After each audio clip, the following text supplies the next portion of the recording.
Hello, and welcome to Season 8, Episode 8 of Bad Gays, a podcast about evil and complicated queers in history. My name is Ben Miller. I'm a writer and historian currently at work on a biography of the fashion designer Rudy Gernrich. And my name's Hugh Lemmy. I'm a writer and author. Last week, we talked about Larry Kramer, who was a very angry and influential writer and AIDS activist. Who are we talking about this week, Hugh? I think today's subject is one that many of our listeners will probably be familiar with. She's certainly someone we've had many requests for, and with good reason. Her story is fascinating. She was an industrialist, a lesbian, a landlord, a traveller, a businesswoman, a womanizer, a butch, a snob, a pioneer of gay marriage, a Tory. She contained multitudes, to coin a phrase. So, a Ruth Davidson predecessor in history? I think Ruth Davidson wishes. Okay. She's kind of much more complexity, I'd say, than Ruth Davidson. All right. Tory, girlboss, lesbian. She is the original Tory girlboss. She was the 19th century English diarist Anne Lister. Oh, yeah, I've heard a lot about her, but don't know much about her life, so I'm excited to hear more. Yeah, you might know her from a TV series that was made about her life called Gentleman Jack. We'll start with Lister's world. If, like me, you're a fan of the novels of the Bronte sisters, you'll immediately recognise the situation of Lister's life. Even though she was a few decades older than them, being born in 1791, she was, like the Brontes, born in the West Riding of Yorkshire, and she was of solid Yorkshire stock. Like the Brontes, she was a middling sort. Their father was a country parson, but hers was a soldier, and her family were landowners. She was a little better off than the Brontes. Her family actually owned Shibden Hall, which was a modest estate on the outskirts of the town of Halifax, just half an hour's drive away from Haworth, where the Brontes lived. I raise the Brontes because I think their life actually gives some impression to life which northern women of their class were expected to lead at the time, which was quite restricted, but that nonetheless led to the flourishing of remarkable women, like the Bronte sisters or like Anne Lister.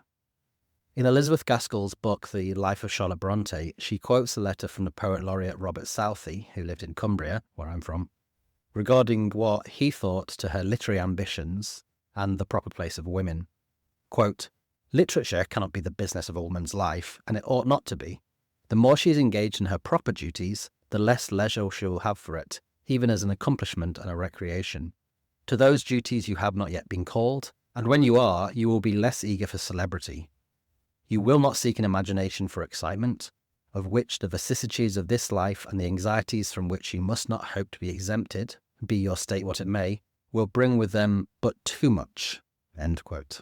How dare you have dreams? How dare you have ambitions? How dare you have an imagination? Yeah, this is fine as a sort of Barefoot and pregnant in the kitchen, you go. Jesus Christ. Yeah, it's like this is a fine for a sort of flighty 20-something, but by 30 you should be married. The proper duties to which he's referring to are, of course, marriage and child rearing. And those were the expectations that were probably upon Anne too. But both the Brontes and Anne did seek imagination for excitement, as he puts it. At the time of Anne's childhood, West Yorkshire was one of the key sites of the Industrial Revolution. The Industrial Revolution was born of the sort of geographical, religious, economic, social, political particularities of the north. From like the soft water in Yorkshire that was ideal for wool production, or the damp in Manchester, which was actually made it ideal for cotton processing. Really? That makes it ideal for cotton processing? Yeah, I think you don't get so much flyaway. Huh. Yeah, like the damp in the air, the humidity is really good for... Because the story I always tell about Manchester is that I went there 2 Julys in a row, and both time made the mistake of not bringing a jumper. And so both times, the first thing I did in Manchester in July was buy a fucking jumper. It's the north of England then. It's wet, deal with it. Yeah, I remember you pointing what you referred to as Lemmy country to me, the window of a train from, I believe it was Cardiff to Glasgow, and I looked out over those rocky outcroppings and misty hills and thought, yes, this is Lemmy country. I'll start to tear up. I'd miss it. And then also in the north, there is access to lots of natural resources like coal and iron, and then, of course, the reserve army of labour that had been produced at that time by the enclosures of common lands, the sort of proletarianisation of the north of England. And then the Protestant work ethic, the Protestant ethics of Methodism, which has always had a stronghold in the north, as well as these other, what they call dissenting religious movements like the Quakers. Dissenting means that they dissent from the Anglican Church, the main Protestant church in England at the time. This is also part of the mix going on there, and all these things led to the sort of exploitation of the natural and human resources of the north of England. In Yorkshire, this was combined with a very strong cultural self-image, which Yorkshire still has today.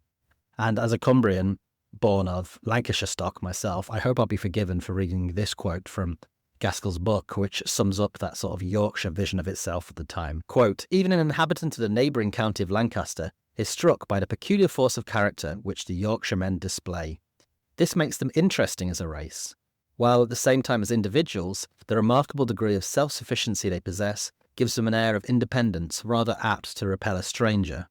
I use this expression self-sufficiency in a larger sense. Conscious of the strong sagacity and the dogged power of will which seem almost a birthright of the natives of the West Riding, each man relies upon himself and seeks no help at the hands of his neighbour. From rarely requiring the assistance of others, he comes to doubt the power of bestowing it. From the general success of his efforts, he grows to depend on them and to overesteem his own energy and power. He belongs to that keen yet short-sighted class who consider suspicion of all whose honesty is not proved as a sign of wisdom.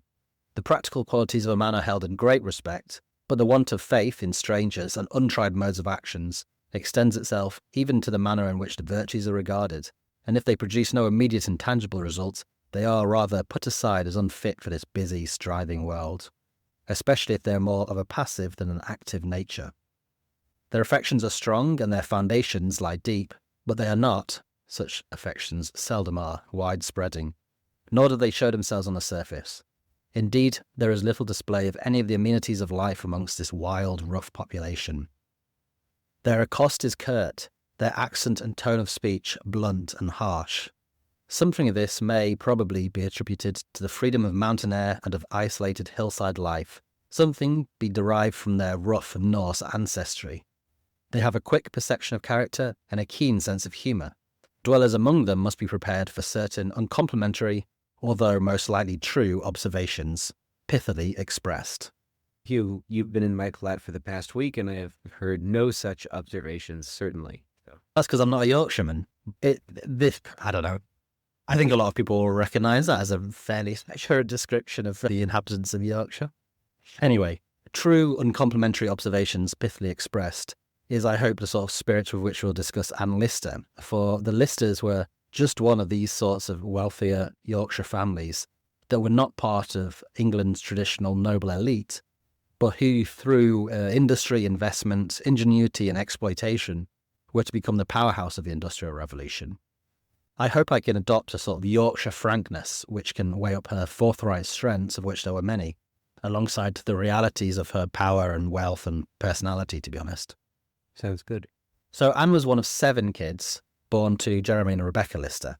Jeremy was a soldier who'd fought in the American War of Independence for the British and had returned back to live near his family estate, where they together had 7 children. Anne and her sister Marion were the only 2 to survive to adulthood, though, and as a result of all 4 of the sons dying, she came in line to inherit the family's lands and investments. The estate wasn't actually her father's, but her bachelor Uncle James's, and he lacked that sort of Yorkshire nous about which we're talking. I'm sorry, her bachelor Uncle James? Her bachelor Uncle James. Was he? No evidence to suggest so. I don't think it's necessarily true that her bachelor is a homosexual in these times. But certainly the estate under James was a lot smaller than it had been in the past, and although it was exploited to some extent, they had tenant farms, some quarrying, some coal mining, but not in a deep pit, just surface coal mining. He really lacked the drive to make the most of the land. He was very happy to just live a quiet life in this quite nice late medieval hall. So it was decided that Anne should inherit the estate, and it was a very smart move. She was an intelligent girl who'd been educated, although not without considerable difficulties. She was, I guess you would call, spunky as a child. She was very self-assured, she was assertive, and she was frequently subject to corporal punishment. Even though she was quite well liked by her teachers, they felt they had to still beat her for some reason. Did she, like Olive Yang, ever shoot away nursemaids with guns? Or? No, but there is an account in her diary of her testing out her pistol by opening the bedroom window and firing it out with spectacular effects. She wasn't a stranger to the pistol, that's for sure. She was also a lesbian from the very earliest iterations of her desires, and as she grew into her teens, this became something of an issue. At her private school in York, she shared a bedroom with a girl called Eliza Rain, and their friendship quickly turned both sexual and romantic. Anne took to her sexuality seemingly without any anxiety or doubt at all. She was happy to be a lesbian, she understood it as such.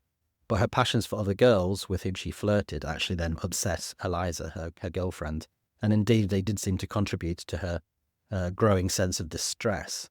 Anne was then expelled from the school, but the consequences were much worse for Eliza, and in her early 20s, her family had her committed to what, in the language of the time, was called an insane asylum. Now, was that standard practice at that time if your daughter came home from boarding school announcing that she had a girlfriend, or how did that fit into practice at the time? I wouldn't say standard practice. There's a lot going on here. I think it's much more to do with the sense of distress. I'm sure if that wasn't understood, then the lesbianism was probably seen as a manifestation of her mental illness. Right. Anne, meanwhile, wasn't sent to an insane asylum. She was growing into herself and she had high ambitions for herself. She was smart, and throughout her life, she took extreme lengths to educate herself. She was very inquisitive. She wanted to know about the world. She liked living in York, where she was going to school, and she especially liked the lifestyles of the wealthy and fashionable Regency society that the city hosted. And it's a very interesting time in English society because it was a time of the Napoleonic Wars. And during the Napoleonic Wars, of course, the British and the English, they couldn't go to Europe as they had been doing and going on a grand tour and socializing in Europe. So there was a sort of hermetically sealed social world of England at the same time. Right.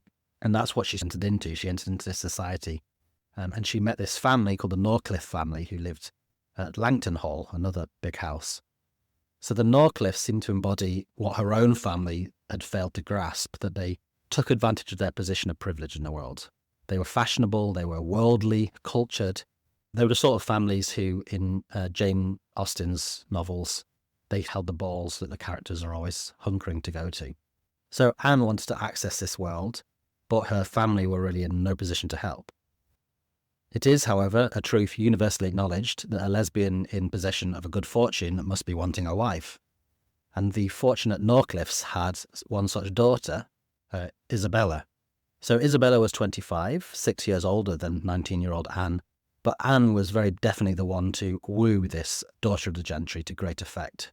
She was an incorrigible flirt, and she had strategies. She had a little patter was going on. She would develop it over her life, taking the woman's pulse, for example, sitting next to him, finally encouraging him to sit on her lap for some reason. And she was always contriving these sort of situations of physical affection that she would then push further into romantic and then sexual relationships. And this is also a moment, if I understand it correctly, when a certain degree of physical contact between women might not even have been perceived as sexually threatening. Absolutely. There are a lot of situations where men, it's a strange paradox, and I don't want to say that it doesn't mean that lesbians were persecuted, but in a situation where sex is understood to be something that emanates from men, and women are at best shouldn't desire it, right? They should be like tolerated from their husband, and that's about it, right? Yeah. Then the idea that two women would want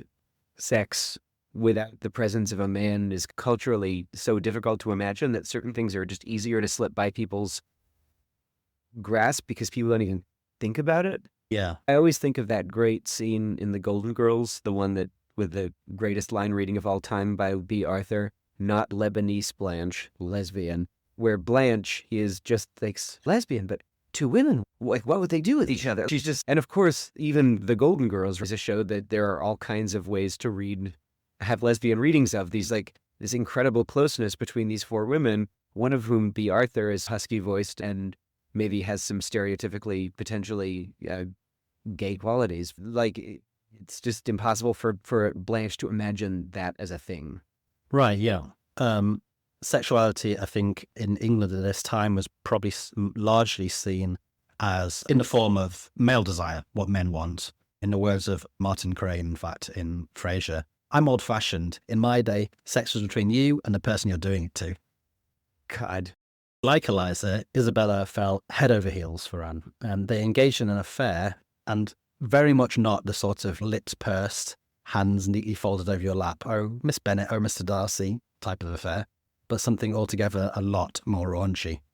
We owe so much of our understanding of Anne's life and of sexual desire between women at the time to her absolutely obsessive diary keeping, which covered everything from her sex life and love affairs and family deaths to the price of fish and delivery of coal to her house, what she had for dinner. She kept diaries almost all her life, and in total they amount to over 5 million words. Oh my God. Yes, so it's a real insight into the life of this woman and of women at the time. And we owe a very deep debt of gratitude to the scholars who have transcribed her tiny, I saw some of the facsimiles, her tiny, very cramped handwriting into legible texts for us, especially for the fact that lots of the diary, especially the really juicy bits, like the sex, are in code. They were in code, which is one of the reasons we can maybe talk about later, why they survived for so long. So these codes, there's a sort of basic cipher, but there's also these complex hieroglyphics that she used that record everything from incidences of masturbation, oral sex, to her or her partner's periods. It also included her own language for sex and body parts. The queer was the vagina, for example. Here she is in one of her diary entries, quote, "At last I got my right hand up her petticoats and after much fumbling got through the opening of her drawers and touched, first time, the hair and skin of queer," end quote. Queer as in Queer. Yeah, queer, as we call it today. At all slang for a little bit that way at the time, and the way that now obviously it went from being a slur to being... Yeah, I think so. It was definitely understood at the time to being queer as in off, as in odd, not so queer as folk, which is part of the same etymology, I think. Right. I don't know if it'd be read in exactly the same way as someone saying they're queer. People would understand that to mean they're homosexual because, of course, readings of these things change over time. Right. But she regarded the vagina as queer, clearly. When she masturbated, she called it incurring a cross. But when she masturbated her partner, she called it grubbling, which I love. Grubbling. Such a northern word. Hey up, love, been grubbling. It's very Lewis Carroll. 'Twas brillig and the slithy toves did gyre and grubble in the wave. Right. It gives a whole new meaning to the Momrath city. So here's her diary entry from 25th of December, 1834. Quote, "I kept my hands over her clothes and my arms decently round her, till the right wandered to queer outside, till she took up her petticoats and put it up her and gave her a thorough grubbling." Merry Christmas indeed. I'm going to say on Christmas Day. She had a great Christmas. On Christmas Day with your belly full. Christmas is for me like the least sexy holiday imaginable.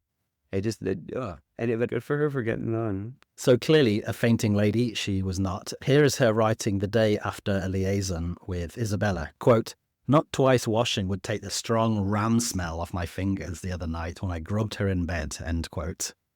Which is so evocative. Anyone who's ever grown up around sheep, the strong ram smell. Jesus. Yeah, it also reminds us that this was a time with different hygienic practices than our own. We'll get onto that. That made bodies smell different than they do now. There was plenty of hand washing in her diaries. She also referred to sex where both partners pleasured each other as, quote, "a kiss," which I think is a little sweeter. A kiss appears a lot in her diaries, and it's still not entirely known what we meant by it, but it seems to be something that's more mutual than simply her pleasuring her partner. She didn't like to be penetrated, we know that much, but she wasn't quite stoned. There are some sort of aspects of her enjoying sexual stimulation herself. She called pubic hair, or the pubic mound, les moustaches. Like in the plural, les moustaches. Les moustaches, ooh la la. Oh, how terribly French. Oh my goodness, oui, oui. Oui, oui, madame. She probably picked that up actually when she was living in France. And vaginal lubrication was called dinky, as in this entry, quote, 10 minutes with her tonight. She was tired. Said I was long about it, that I gave her no dinky, that is, seminal flow, and I excused myself and came away to my own bed, end quote. She was a big fan of oral sex, and particularly sucking on her partner's tits. Quote, "Tete-a-tete before the half bell, she sitting on my knee. Let me suck her left breast, which I quaintly call my place, and which I generally suck every night," end quote. Oh. She even experimented a little bit with anal penetration, both on herself and her partners, but it didn't always go to plan. Here is she referring to one possibly accidental attempt at ass-fingering with a lover. Quote, "She came to me in her bedroom, right middle finger up. Thought I felt something rough, but took no notice. We did the thing so well that it's so much to her satisfaction." At last she bade me wipe her hand on her calico drawers, would not let me look at it, and washed it in 2 waters. She said she had made nasty work, could not account for it. She loved me too much, gave me all herself, gave me too much. She did not know that she wanted to go to that place, but she had eaten figs at luncheon yesterday. That was the reason it was odd. End quote. Oh, and we've all been there. Every gay guy listening to this podcast right now who thought that they would not have any empathy with these lesbian sex scenes is now right in a very particular visual memory that we are all trying to escape from as quickly as possible. Hey, if you go there, what do you expect? Exactly. We've got no time for squeamish tops on this podcast. No, we do not. And once again, yet another episode of this podcast where I say, hi, Mum. Thanks for listening. So she's well involved in this sort of thing with Isabella, who'd clearly fallen really heavily for her. At first, Anne wooed her. In 1810, when she was 20, she wrote to her, quote, "Perhaps, my dear girl, at this moment, whilst my thoughts are all yours, you are gaily winding through the mazes of the dance, or led by some stupid, senseless coxcomb, grasping for breath among the careless crowd." End quote. So a stupid, senseless coxcomb in this context would be referring to a sort of male dandy, a Beau Brummel type, who was oblivious to her being a you-know-what-bean. Wait a minute, Hugh. I've got to ask. Coxcomb? Like cockscum? Because that's a great name for a man by a you-know-what-bean. No, a coxcomb is like a coxcomb, like the Oh, a coxcomb. Okay. the thing on the head of the cock. All right. Yes. A dandy, Oh, yes. a The thing on- popinjay, What thing on the head of the cock? a fribble. If there's something on the head of the cock, you should probably go speak to your physician. But I understand what you mean. A coxcomb. Okay, for our American listeners. Yes, a macaroni, a popinjay. Yes, now I understand. Yeah. Yes. Although I do still think that you-know-what-beans should go around calling men who hit on them coxscum. Stupid, senseless coxcomb. Stupid, senseless coxscum. It's very Valerie Solanas. But what's interesting, actually, is that like Anne, Isabella also actually had a reputation for a more masculine presentation, what perhaps we might call a butch, for example. Quote, "Mr. Lally had been visiting at Morton last September and said he would just as soon turn a man loose in the house as me. As for Miss Norcliffe, 2 Jacks would not suit together." End quote. So you're getting a good impression of her here. She's recognised as a player. Right. But soon Anne had set her eyes on another woman, the daughter of Dr. and Mrs. Belcombe, who were family friends of the Norcliffes, one Mariana Belcombe. If Isabella was a passion based on Anne's ambition, Mariana was very much a match based on passion. Isabella still pined for Anne, who was slowly pulling away. Her diaries and letters were, in that phrase of Gaskell's, in tone of speech blunt and harsh. She really felt that Isabella lacks the intellectual nous and ambition to match her own, and felt that she would, quote, "by no means relish the sort of elegant society I covet to acquire," end quote. So it was 1814. Mariana was a year older than Anne. She's got a thing for the older ladies. And Anne fell head over heels in love. The attraction was romantic and very sexual, but it was encumbered by their social position. So at this point, Anne was yet to have an independent income, so she couldn't live on her own in that way, whilst the Belcombe's were in a hurry to marry off their daughter, which they did, to a widower in his mid-40s called Charles Lawton, who owned Lawton Hall in Cheshire, county over. Anne's heart was heartbroken. Like Miss Norcliffe, Miss Belcombe was being weighed up as prospective life partner by Anne, but now she was Mrs. Lawton. But nonetheless, their relationship actually continued for a long time, in occasional visits by Mrs. Lawton to York, and in letters. And Anne was very open in her desires. She wanted Mr. Lawton to drop dead ASAP, largely, I guess, so they could be together. But Mr. Lawton actually found a letter in which he expressed this wish, and he forbade his wife from any further contact with Anne. So from then on, their letters continued in this code. And it was a very sad state of affairs. Anne separated from her true love, but meanwhile still stringing along Isabella with occasional wanks. They were stuck between a rock and a hard place.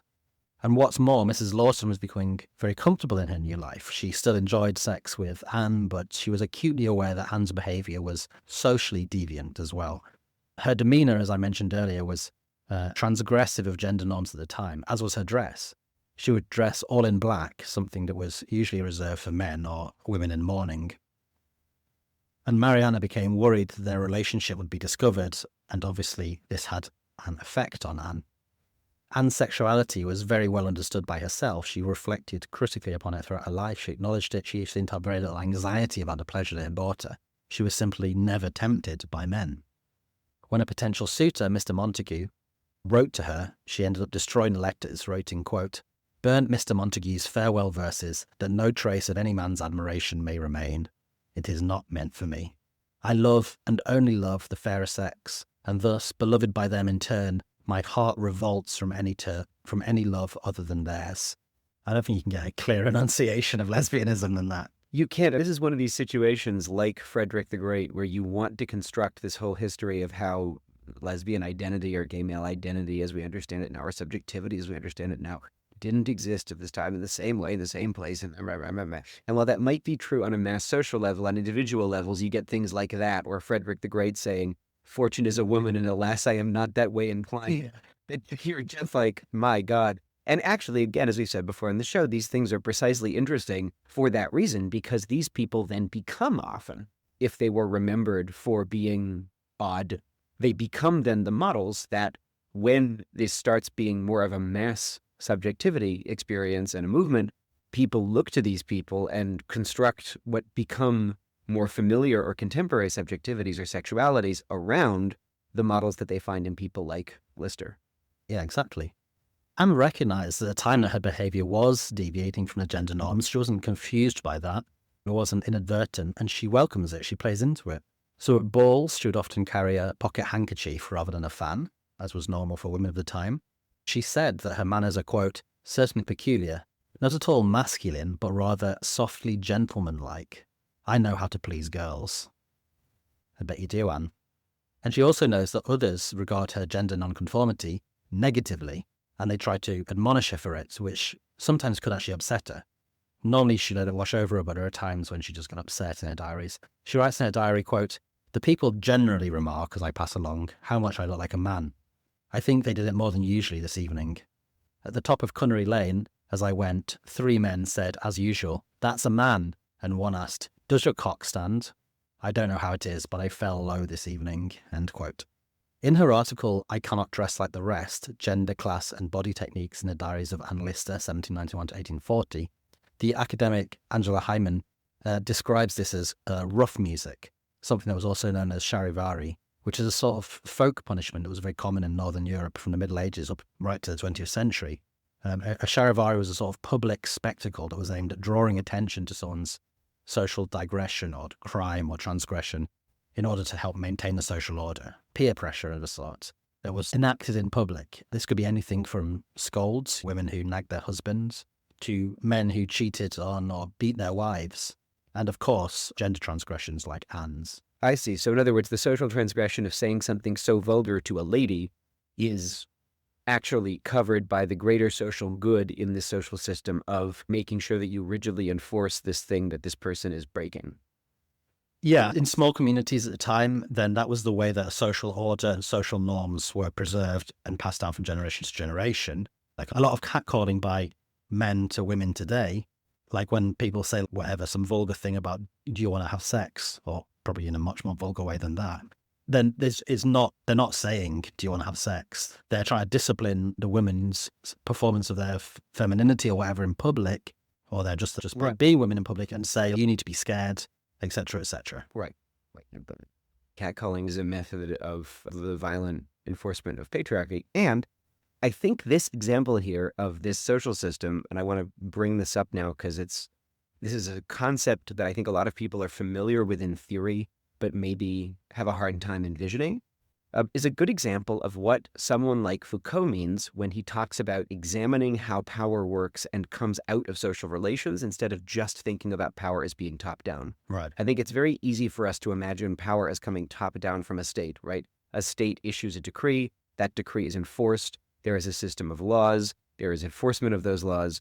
But one of the things that people like Foucault and different kind of queer theories often talk about are these much more diffuse kinds of power relations and the ways that people often end up being complicit in maintaining power relations that do not benefit them. And we have to understand that. Like, the power relations that are maintaining this colonial capitalist gender binary that these men are enforcing on Anne Lister were probably not better for them than genuine equality would have been or would be. And yet the people reproduce these things because they see the chance to have status over someone else, or these are the reasons why these things get reproduced and why they're often harder to eradicate than people think that they are. And what's particularly interesting in terms of its relationship with the history of homosexuality is these things can work to enforce gender norms and sexual norms within small communities, within the village.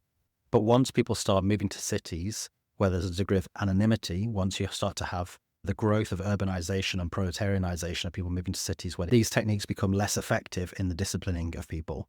And therefore, there starts to be the emergence of other ways to discipline and punish, to coin a phrase, these aberrant and deviant behaviors. And so homosexuality is a great example of that. The laws criminalizing not just sodomy, but all sorts of gender and sexual deviancy that fit under the rubric of homosexuality emerge through the industrialization of England. In the meantime, Anne starts to become more wealthy. In 1826, her uncle James died, and so she inherited Shibden Hall. And she managed the estate, which was highly unusual for a woman to do at that time. And then some of the income was apportioned off to go to her father and to her aunt. But Anne was extremely fond of travelling, and she wanted to maximise the efficiencies of her inheritance so that after paying for these dependents, it would still produce enough wealth for her to be able to go travel. With the end of the Napoleonic Wars, during which time the English had been marooned at home, the upper classes could now visit the continent, and the influence of European travel and the return of the Grand Tour came back to Britain. One aspect of the Grand Tour was, of course, sexual tourism.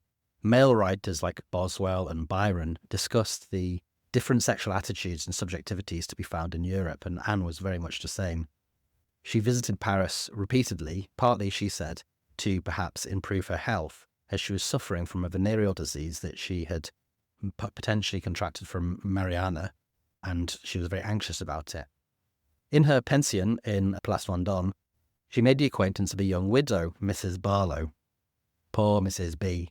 Anne seduces her with a great deal of sweet talk, and finally, after some weeks of compliments and flattery, they begin a sexual relationship. But no sooner does Mrs. B start to fall for Anne than Anne starts her lovelorn doting on Mariana back in England. And once more, Mrs. B can tell that she's distracted by her old lover, who she's still in a relationship with. In fact, I'll read a chunk from her diary here because it gives a good impression of her. Quote, "She let me put my hand to her over her clothes, but said if she let me do as I liked, she should be in a fine state, as she could not bear everything. She said I must excuse her saying so, but she thought, if I had a little one," meaning a penis, "what I emitted was not good enough to beget children. It was too thin, not glutinous enough," to which I agreed. She said my being occasionally unwell might make a difference, to which I said yes. I always deny having been connected with Mariana, or being seen naked by any but Mrs. B. She said I had put my fingers into my mouth after touching her and had sucked her, talking of the impossibility of doing so to anyone else. She says she is very weak towards me. She cannot help loving me. She never seems to have enough of me, but no one but herself would believe I loved her, or why did I leave her. She shed one or two tears, but we improve in this respect and do not go on weeping as at first. End quote.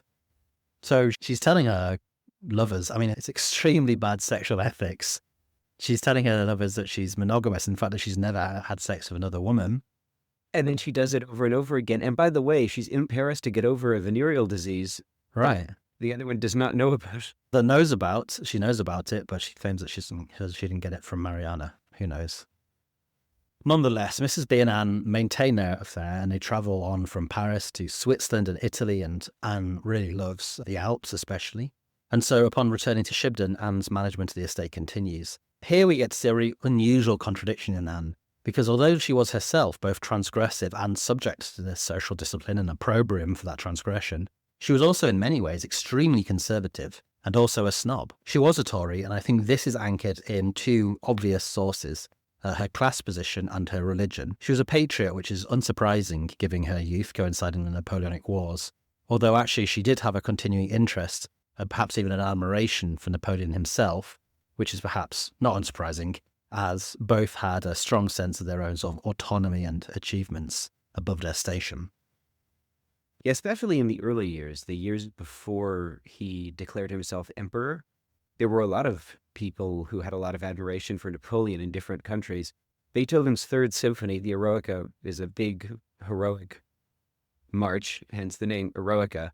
And it was originally dedicated to Napoleon. And the famous story is that when a friend told him that the news had come in that Napoleon had declared himself emperor, Beethoven ripped the name out of the title page of the symphony, and there remained this hole in the title page of the manuscript.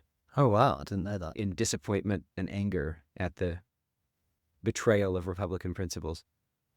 Despite this admiration of Napoleon, she definitely loved Britain and Britishness. And when she was young, especially when she was traveling, she found other countries were distinctly lacking. She described it as, quote, "this favored island, the admiration of every enlightened and impartial mind," end quote. And it was a very self-consciously political position too. It echoed the Tory ideology of the time of Britain as a bulwark of constitutional order against the chaotic forces that had been unleashed by the French Revolution.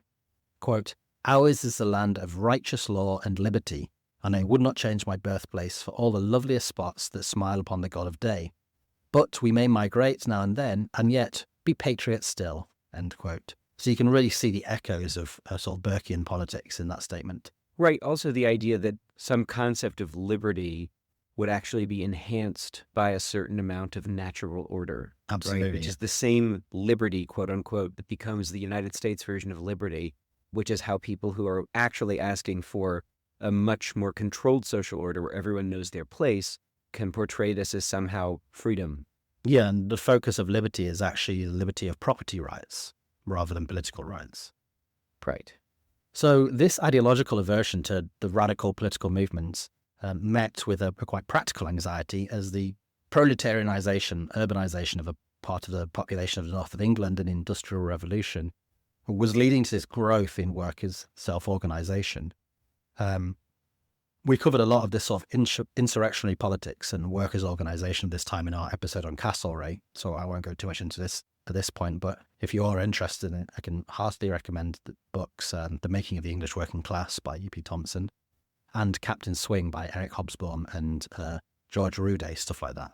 This new combination of both political agitation and new forms of new social forms that were engendered by urban life and factory work, in a word, capitalism, they deeply concerned these rich, small landowners like Anne. She referred to the Peterloo Massacre, when the Manchester Yeomanry charged on peaceful protesters at St. Peter's Field, as, quote, "sad work at Manchester, a crowded meeting of these radical reformers," and parroted untrue stories in the press about the demonstrators having been armed. There was at this time sort of a constant fear of the threat of revolution, and that really underpinned a lot of British politics throughout the first half of the 19th century. Right. And you know what they should have done?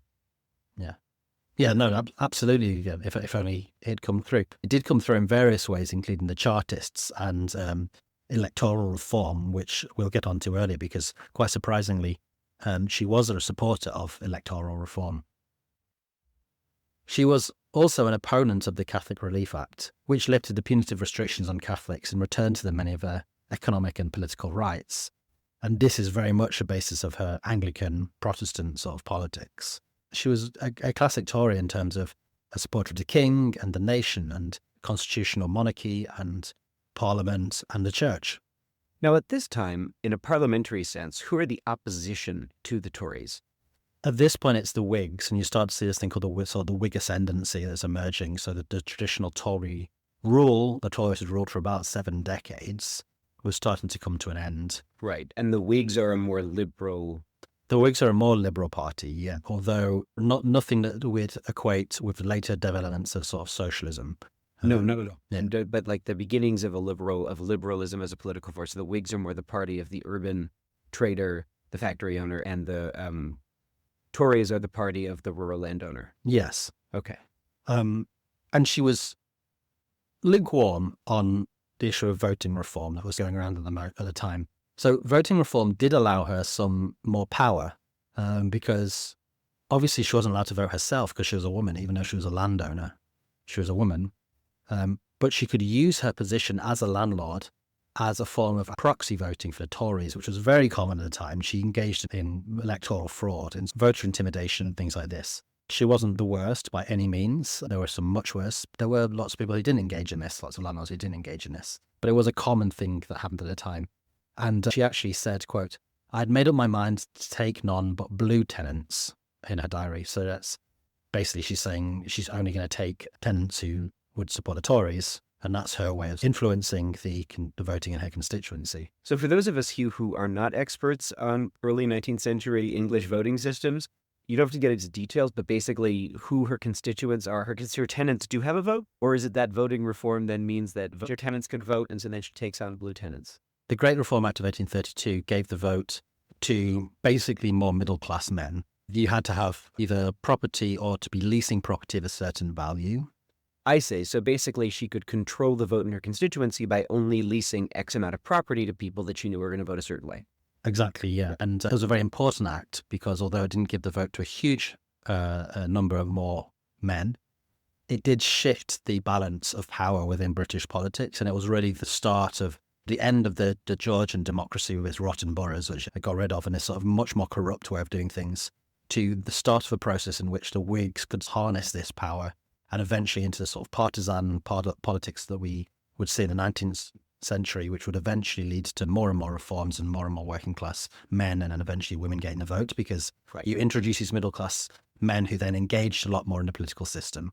That makes sense, yeah. And eventually the Tories stopped making the mistake of allowing more people to vote and tried to turn it back the other way. Yeah, but what's interesting is it was clearly seen at the time as an unsatisfactory compromise by a lot of people, and it's the Chartist movement emerges after the Great Reform Act of 1832 for a charter to give civil and political rights to a lot more people than any man in Britain. Anyway, this tepid support for voting reform that she thought could give her a bit more political influence didn't do her much good. It backfired, in fact, as the Whig candidate in her constituency won. Quote, "I hardly thought myself capable of such strong political excitement and mortification. I am completely sick of public events," end quote. To be fair, I know how she feels about that. Yeah.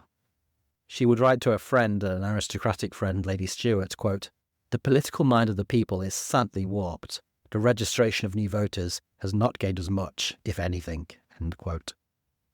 As Susan S. Lancer writes in her essay, Analyst's Politics, this attitude also transitioned into a sort of deep and abiding social snobbery, which is unsurprising given the attitude we've seen to her own lovers. Quote, "Without some intellectual superiority over the common mass of those I meet with, what am I?" she would muse. And she responds, "That is such a Tory attitude. If I'm not better than everybody else, then I'm nothing." Yeah. God. Like They're still that, aren't they? my personality, my identity is being better than them. And you have a personality, an identity that's being better than them, and you're literally Liz Truss. And she responds to this rhetorical question herself in Latin, "Pagus quam nihil," which translates as "worse than nothing." Lancer suggests that her adoption of aggressively conservative political and social views actually acted as a counterweight to her social transgression, which otherwise would put her at great risk. She's basically saying that it's one thing to be socially transgressive, but she was socially transgressive and politically and economically transgressive, then she would put herself at much greater risk, which is true. I mean, more than one of her lesbian lovers ended up in the asylum, after all. And she suggests that had she not been a lesbian and transgressing these gender norms, perhaps things would have been different. But the adoption of this sort of politics was also part of a self-fashioning within a social context. It was part of a sort of adoption of these masculine norms. Mm-hmm. Part of her gender transgression was, ironically, being more conservative. And I think there's definitely some value in this frame. But at the same time, I think much of her snobbery also seems extremely instinctive. It's not this sort of self-fashioning, this self-controlled manipulation of her identity. Like she has this habit, which is a strange and very common habit, I think, amongst most nationalists, of loving her country and her people in the abstract, but finding them in reality quite vulgar. It's a word that she actually uses a huge amount to discuss not just working people, but also her class compatriots whose sort of manners she seems to think were lacking, I guess. It's almost like Larry Kramer, right? Larry Kramer loves the idea of the gay guy, hates actual gay guys. But very similar, yeah. She says in her diary, had she been a man, she, quote, would only have married an Englishwoman, would not mix the blood. I was proud of my country, loved the little spot where my ancestors had lived for centuries, should inherit from them with pure English blood for 5 or 6 centuries, and my children should not say I had mixed it. I loved my king and country and compatriots, and would not take more fortune away from them. I should be head of my family, and it should remain English still." End quote. So what she really wants to be is nothing particularly radical at all. She wants to be an English man. She wants to be a conservative English man, but ironically, in wanting to be... Well, that's an interesting question, because I don't know if you could say she wants to be a man. She wants to have the social role and values and respect and control of her life in a way that a man would have. But I'm not sure that necessarily... I mean, it's an interesting question maybe we can talk about later, looking at this through a sort of trans lens, whether that necessarily means that she wants to be a man herself. But talking of marriage, we arrive here at Anne's last lover, Anne Walker. Lister had known Walker when she was a younger woman, and she was the daughter of a local family, another vulgar family in Lister's initial estimation. But Walker expressed an interest in Lister, and so she dwelt on that. Anne Walker was also wealthy. Like Lister, many of the members of her family had died throughout her life. Her parents died in the same year, in fact. And so when they died, her younger brother inherited the family estate.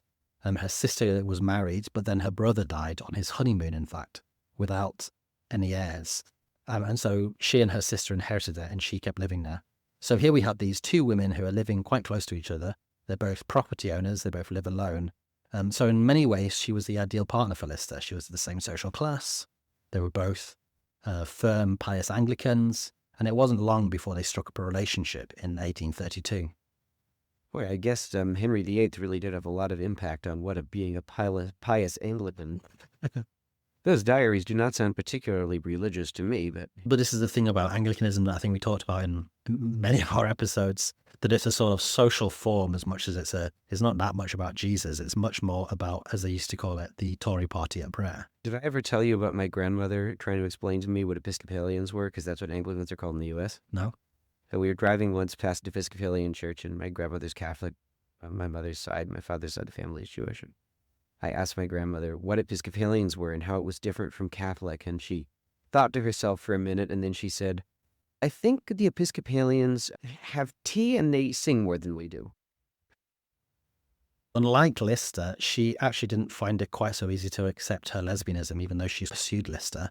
And she suffered terribly from poor mental health, which is probably unsurprising in retrospect because she lost so many members of her family so close to each other. She must have felt terribly lonely and dealing with grief in this way with a not entirely sympathetic lover. In fact, Anne Lister actually took her to see Dr. Belcombe, who was the brother of her ex, Mariana, and he diagnosed her, unsurprisingly, with hysteria and recommended that she try to keep busy to keep her mind off it. And she was also sent away to Scotland to recover, which, it turns out, is actually not a cure for depression and grief. Oh, really? You don't want to go to a gray, windswept, dark place and drink a lot? Yeah. And it's an interesting relationship because Anne does practically take care of her and there is signs of affection, but they also squabble and bicker a lot. And it's not a happy union. It's not one born out of love, which I think is very sad considering that Lister had made ample opportunities to fall in love and feel desire. She knew what love was. Instead, she seemed more to want to settle on Walker because of her status and wealth, which would help her in her campaign of a sort of lifelong campaign of raising her own social status. Walker seems to have been more in love with Lister than Lister was with her. Perhaps Anne also provided a sense of security to which Miss Walker was attracted. In a diary entry during their courtship in 1832, she pays a visit to Miss Walker, and she writes this, quote, "In playing with it, foolishly broke a pretty ivory buck knife Miss Catherine Roulston had given her. Very sorry. Miss W. behaved very well about it. Said my great consolation was that it would be a good excuse for my giving her one some day from Paris, which I hoped she would value as much as the one destroyed. Yes, she should value it more, thought I. She little dreams what is in my mind, to make up to her. She has money, and this might make up for rank. We get on very well so far." Oh, It's not nice, necessarily. it's not very nice, but I guess that's the moral of the story, is that if you're a Tory lesbian, you end up miserable. Interestingly, in this relationship, it's Walker, actually, who is the horny one. She actually wants to go to bed with Lister, and Lister's holding out for marriage, which suggests, again, something of the way that she conceived the relationship. But she proposes, and after some months, Walker accepts, which is not an insignificant step. In Walker's mind, she's effectively ruling out the possibility of marriage to a man ever again through accepting Lister's proposal. And so on the 30th of March, 1834, on Easter Sunday, they undergo their little ceremony. The marriage itself is obviously not going to be legally condoned or sanctioned or even recognised or carried out by a priest. It's this sort of private internal thing. They take mass together as a couple. And in fact, it's not even super clear whether Walker realises in that moment that is what they're supposed to be doing. In her diaries, Lister wrote, quote, 3 kisses, better to her than me. 3 kisses, of course, is a euphemism for sex. Very fine morning. Breakfast at 8:30. At Goodram Gate Church at 10:35, Miss W. and I and Thomas stayed to sacrament. Almost all the congregation stayed, and though the church too small to hold many, the service took 40 minutes. The first time I ever joined Miss W. in my prayers, I had prayed that our union might be happy. She had not thought of doing as much for me. End quote. In other words, just to be very clear about what's going on here, and once again, going straight to church after a morning of doing that before your marriage is hardly devout behavior. But again, this is the religion that's founded by Henry VIII. They go to church, they take mass in a public mass, and no one at the church thinks that this is their wedding. No. When it does people stay, it's just they have decided that today is their wedding, and they're just there, not saying anything, having their normal mass, and this is entirely private between them. Yeah, it's like they make a commitment towards each other, which is something that they have done, but it's interesting that in that diary entry she says, I don't know whether she's saying that she had not thought doing as much for me meant she didn't think of this as a union, or that she wasn't praying that the union was happy. Probably the latter. Probably the latter. It seems that she does realise that she's engaging in some sort of marriage ceremony. And also, so did the neighbours. Somebody submitted an entry to the local newspaper's marriage announcements column saying, quote, at the parish church, Halifax, Captain Tom Lister of Shibden Hall, Halifax, to Miss Anne Walker of Lydgate, near the same place. And Captain Tom Lister, so a Tom is a euphemism at the time for like a woman who's having sex with women. It's obviously like a cruel jibe to humiliate them in public. But what's really interesting actually is that, so they get married in Easter 1830, which is in March, but the marriage announcement doesn't actually appear until January of the following year. January of the following year, of course, is an election. As much as this being a sort of cruel homophobic joke, it's also a kind of political hoax that's aimed at discrediting either the Tories or, at the very least, trying to frighten Anne Lister away from increasing her political activity as she had been. It's like a warning shot. We know what's going on.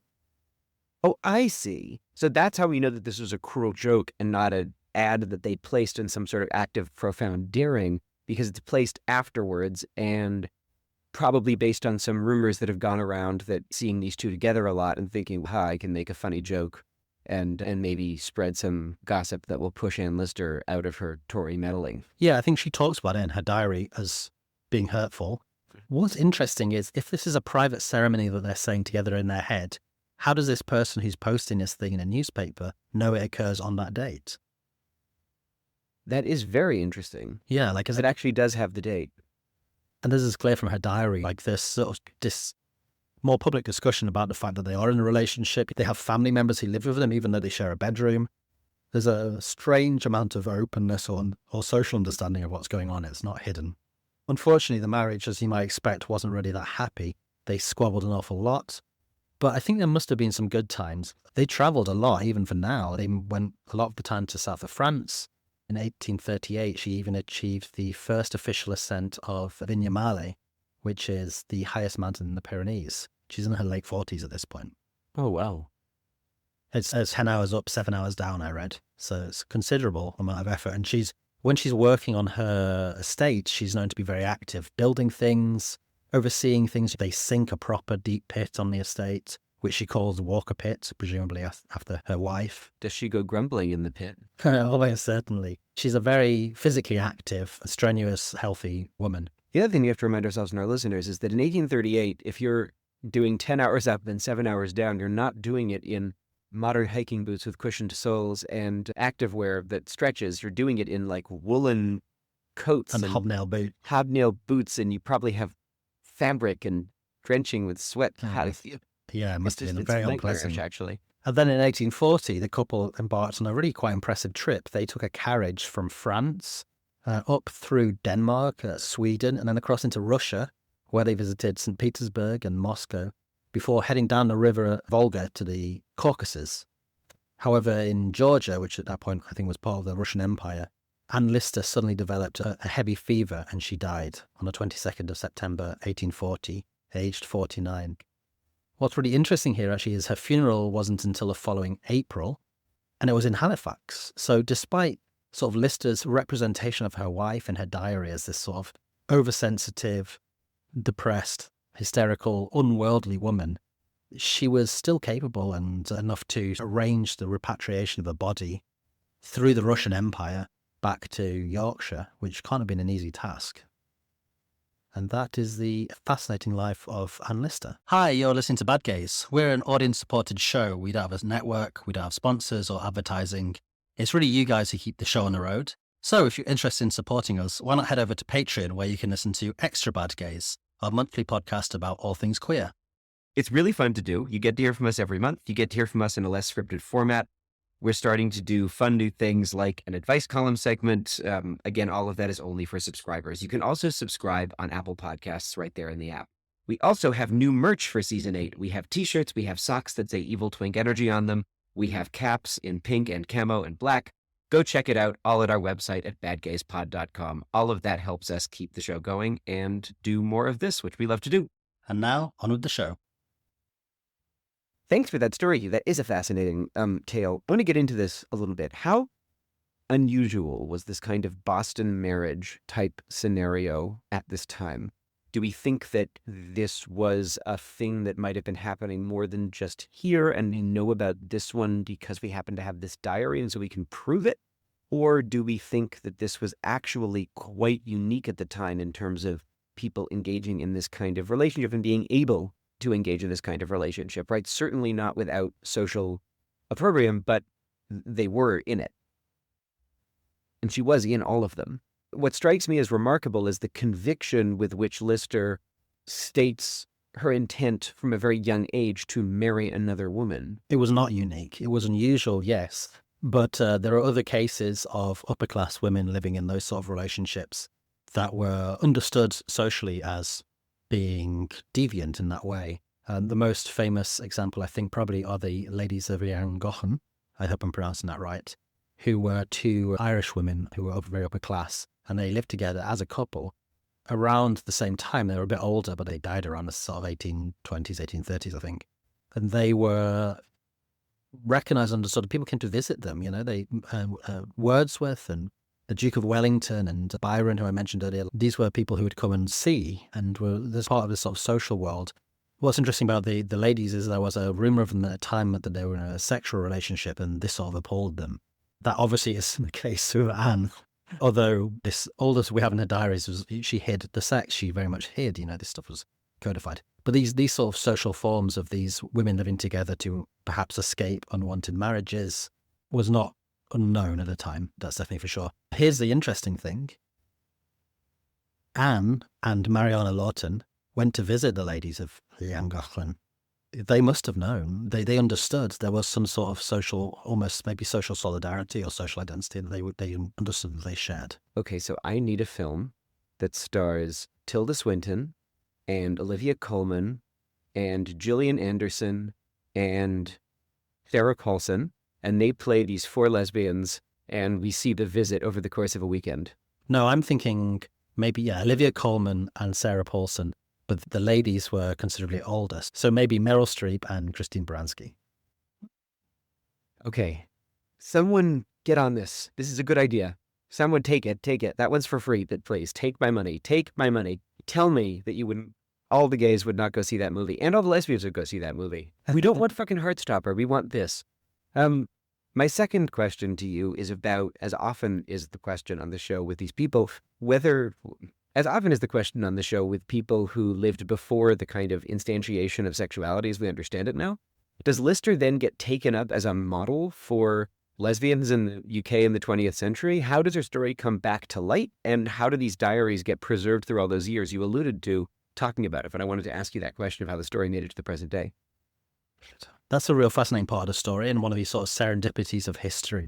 We're so lucky to have them. So the diaries are not all in code. Like within sections, within entries in the diary, she'll write a bit in regular handwriting and then codes in between. And so the diaries are then kept after her death in the house in Shibden Hall. And after her death, one of her descendants, or not just, sorry, and then after her death, a member of her family, a sort of descendant of the family, John Lister, finds them. And along with his friend Arthur Burrell, they actually managed to decode it. And Arthur Burrell is insistent that John should burn all the diaries because they're obscene. And thank God he didn't. He actually kept them and he hid them behind a wall in the house. And they then re-emerge later in the 20th century with the growth of women's studies, gender studies, and lesbian studies. And in the 80s at Birmingham University, there's two academics, Dorothy Thompson and Patricia Hughes, who then retranslate a lot of the code, some other codes that she had made. And it starts to be published, the first edition of the diaries, which is edited by Helena Whitbread, which I've used for much of this episode. It's published in 1988 and again in 1992. And then there's a biography of her by Jill Liddington that comes out in 1994. And it then starts to emerge into the popular consciousness. There's still so much research to be done because there's 5 million words. There's so much depth to them into her personal life and the social context in which she lived that can still be done. Hey, all of you who listen to this show who are grad students of some kind or undergrad students of some kind, Anne Lister's Diaries, there's a hot tip for you for your next research paper. I'll certainly be letting my students know about them. Final question before we go to our wrap-up segment. I'm wondering if there's any reason to think that Anne Lister was potentially transmasculine. I mean, there's certainly, you seemed not to agree so much when I said that she wanted to be a Tory man. That I presume then that means there's some evidence that she was very comfortable identifying as a woman and a woman who likes other women. And of course, that is a thing that exists that we all know about, right? Just as you and I are men who like other men. I am not an egg, and I don't think you are either. No, I think looking at the story through a trans lens is really useful. She definitely thought a lot about how her sexuality impacted her gender. There are conversations in her diaries where she's saying that, for example, one of her partners struggled to get off from being fingered. And she's talking about that if she had a penis, then it might be easier for her partner to get off on it. So that's a nice remake of Beyonce's If I Were a Boy. Yeah.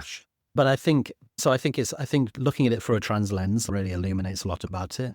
So I think I see what you're saying. As with all gay and lesbian history, we can look at this through a trans lens. And there certainly might be people who might look at the story and come to a different gender conclusion than you did and some other researchers have. And you wouldn't think that was necessarily wrong. But as far as you were able to find and what you were able to read, it seems thinking of Anne Lister as a woman is the best way that coheres the most with how she thought about herself and who she was in her society. Yeah, and what seems to be her understanding of the way that she transgressed gender as a woman. Right. She thought of herself, in other words, as a woman who transgressed gender. Unlike, for example, someone we mentioned in our book, Anastasius Rosenstangl, who's a roughly contemporary Prussian soldier who's put to death by Frederick the Great's father for, quote unquote, being a woman in the wrong clothes or whatever. But this is someone who marries a woman but lives as a man. And in fact, the woman that he marries insists that she didn't know anything was up. So that's like a very different story where we use the chosen name and where we talk about he pronouns and stuff, as opposed to a story like this where the trans lens is important and interesting and adds something, but we don't necessarily apply that category in our analysis up front. Yeah, and the trans lens is really important here because it complicates some of the readings of identities that they would be called gay and lesbian back into the past, and shows, as we've always argued on this show, that the division between gender and sexuality in history is not an easy one. The two things are totally intertwined, and therefore you can read this in different ways that are both equally as valid because they're interpretations of someone who didn't use those words to discuss their own identity. Right. And Lister, good gay, bad gay, good not gay, bad not gay, seemingly really gay. 100%. 100%, absolutely. If there was a gayer person in the world, I've yet to discover their diaries. In terms of bad, really complicated. She was definitely of her time in terms of her politics. And I think what I was saying earlier about the adoption of that politics as a sort of understanding of a masculine identity, or what she calls the gentlemanly identity, is really important. And again, that's really illustrated and illuminated by that trans lens that we're talking about. So that sort of complicates things on one hand. And on the other hand, a really astonishing woman in terms of sheer guts and gall and intelligence and ambition and drive that manifested in some pretty unpleasant ways in terms of social snobbery, but a fascinating person, like a really strong person. Absolutely agree. If people want to learn more about this fascinating person, what are some of the sources that you use to research this episode? First is the Diaries, as I said. There's I Know My Own Heart, the Diaries of Anne Lister, 1791 to 1840, which are edited by Helena Whitbread.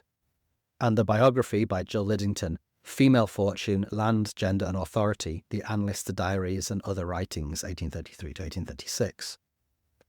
There's also another fascinating edited volume that I went to called Decoding Anne Lister, From the Archives to Gentleman Jack, which is edited by Chris Roulston and Caroline Gonda.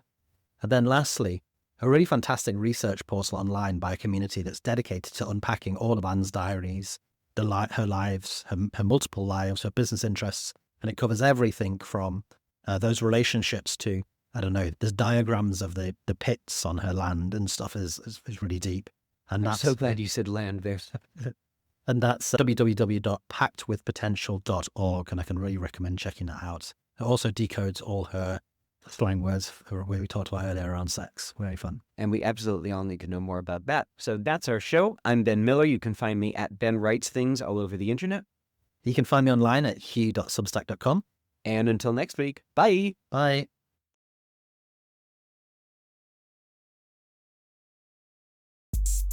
Bad. Bad. Bad. Bad. Bad. Bad. Bad. Bad. Bad. Bad. Bad gays. Bad gays. Bad gays. Bad. Bad. Bad.